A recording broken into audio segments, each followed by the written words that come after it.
14 people killed in a Russian drone and missile attack on Kyiv, including children. Let's speak to Sam Kiley, who's the World Affairs Editor at The Independent. Good afternoon to you. Hiya.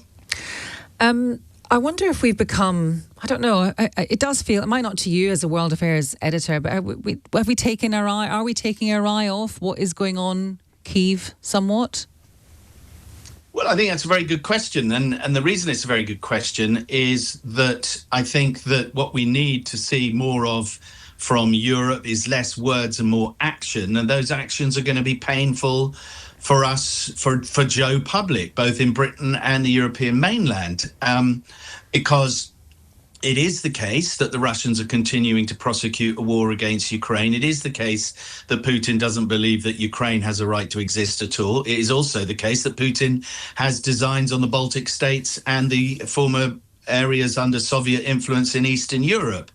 And he is systematically undermining democracy, and the US president is very much in his camp. So in that context, Europe has to be able to go it alone, and that means selling some very unpleasant truths to the public. So what we've seen lately, for example, is Keir Starmer condemning the latest round of attacks that included the damage to the British Council, the European Union threatening once again sanctions against Russia. But the European Union, is the second biggest importer of Russian fossil fuel products in the world. So if they cared about Ukraine and the survival of Europe in the face of Putin's onslaught, they would have cut that off 3 years ago. That is something they're going to have to do. That means more inflation, fuel-led inflation, imported inflation in the United Kingdom, and then there's going to be increased taxation because we're going to have to pay to defend ourselves and arguably perhaps expand our armed forces with national service. So we're living in what the Chinese calls interesting times, not the complacent times that have characterized most of my life, to be honest. Is it the case that perhaps that it's not that they don't care about Ukraine, but that all the consequences and all the actions that you just outlined there that they would have to take, the government would have to take in this country, for example, as part of a wider bloc, would make them even more unpopular than they currently are?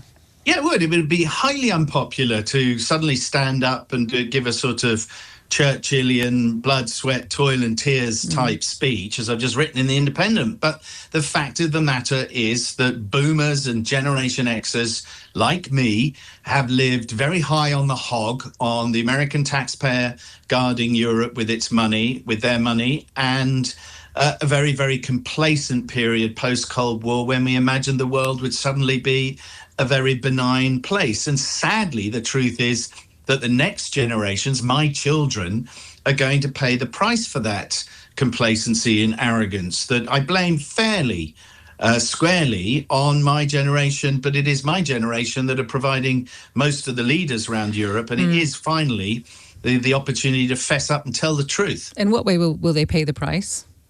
They're going to pay the price in terms of increased taxation, increased inflation, much more less levels of disposable income, and a much more constrained life altogether. And then, of course, in the background is climate change. But since we're talking about Ukraine, and really we're talking about Russian aggression. The other thing that we've got to be very, very guarded about is the undermining of democracy, the support for far-right groups, the support for kind of loopy elements within social media that mean that the traditional media is deeply distrusted. A lot of that trust it brings upon itself, or outright lies and misinformation that's been pioneered in this country since before the Second War by the British tabloids. So we've got a lot of socks to pull up in order to defend this wonderful existence that we have. Oh, God, goodness me. This is an incredibly depressing conversation, but very important, Sam.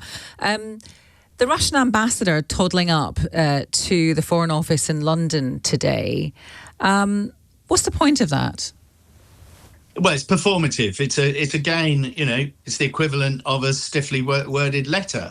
If you're killing large numbers of civilians in Ukraine, then there can only be one reaction. If the European leaders and the British government believe that Russia is the threat that they say that it is, and I think that their assessment is correct, there's only one direction they can take, and that is to start preparing the population at least to pay for their own defence. And that means an increase in defence spending, and it means an increase in fuel prices, because we will no longer, or the Europeans will no longer be importing Russian fossil fuels. Sam, thank you very much for talking to us this afternoon. That's Sam Kiley. He is the World Affairs editor at The Independent.